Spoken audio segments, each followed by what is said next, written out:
I was coming from a very remote village in Comayagua, and I didn't have the money to go to school, to graduate from high school. My mom, she understood that education was huge for us to get out of poverty.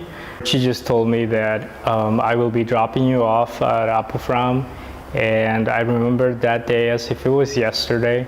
So she told me, she dropped me off, and she tells me, you're gonna go to school here, you're gonna have to work. Here's your bag, which had a couple of trousers or pants, and then some shirts, and maybe 2 or 3 underwears, and that was it. Probably not see you until maybe mid-year. So this was in November of 1996. To our village, you either have to ride a horse or a donkey or something like that to get there. When I was in the village, the 3 of us and my mother had a difficult time. When I was living with my mother and my family, so my mom would tell us, and I get a little emotional for these because it's rough. She would tell us, we're gonna eat mangoes for breakfast, so boiled mangoes for breakfast, regular mangoes for lunch, and mangoes with salt for dinner, and we call it los junios. And that's a very difficult time because that's all we had for food. We wouldn't have running water, we wouldn't have electricity. I do feel like mangoes are one of the reasons that I'm still alive. I got to Apufram, it was the first time where I slept on a mattress. It was the first time that I had running water, so I could shower every day if I wanted to. It was the first time that I could turn the light on. I got to Apufram and I really had no idea what to expect. Being in Apufram then gave me the opportunity to meet a lot of wonderful people that were in the same situations as I was. Basically the same story, they're going through difficult times. So I knew at that time that I wasn't alone.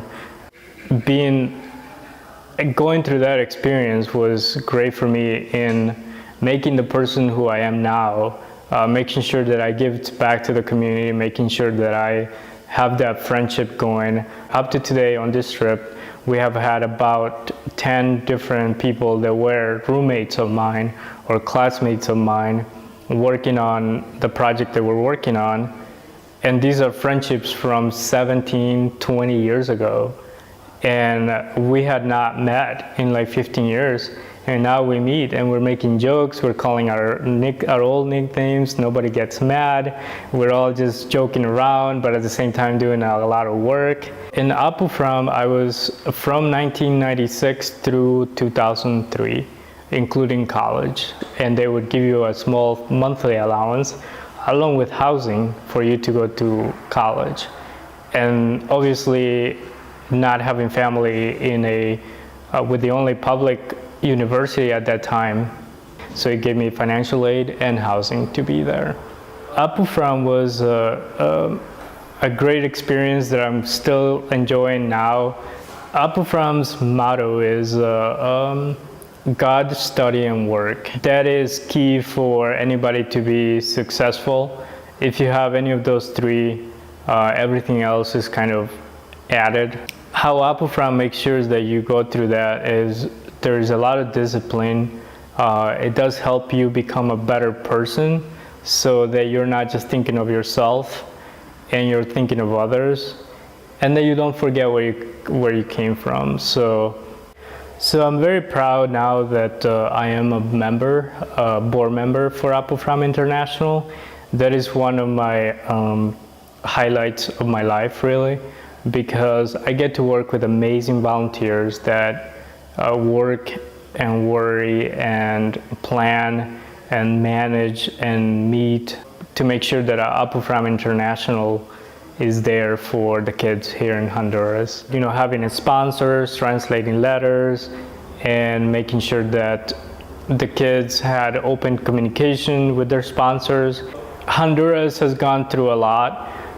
There's a little bit of progress that you can see here and there, but at the same time you can see that there's a lot of corruption, there's a lot of issues that prevent access to quality education. So you see that there's a lot of violence. Kids get involved in areas, in drugs, in different things that derail them from becoming the full potential that they can be. So that moves the country backwards. The Apufram is still an essential part of making sure that Hondurans do have access to quality education. Apufram just doesn't just educate somebody, doesn't teach a kid how to read and write. It teaches that kid how to relate to others, how to understand, how to emphasize, how to empathize with them, how to remember where they came from. Also making sure that God is above all. That is why I work so hard. I have this group of volunteers here. That is why I share my story. That's why I am working with Apufram International, because I truly believe in these. I've highly encouraged everyone to continue supporting Apufram International, to continue making donations, to sponsor kids. Their potential is just tremendous here, and there is no limit. Why not give them hope? Why not give them the opportunity to realize their potential? I can tell you that 90% of the people that are running Apufram that I know are people that somehow, some time ago, they went through the program.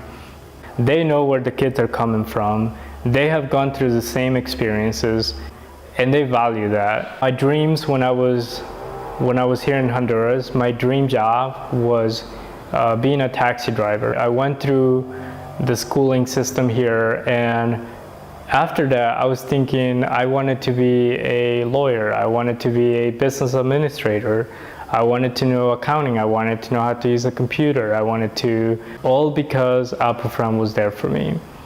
Also, Apufram gave me access to so many people that I created these meaningful, long-lasting relationships that now we're like brothers and sisters. Whatever we meet, we just know of each other. We know what we have gone through, and we know that we have worked very hard to get where we are, and that Apufram was there to make that possible.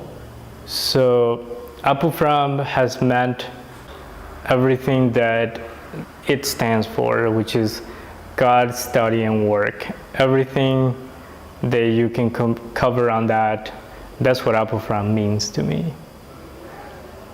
Apufram, an option for human development.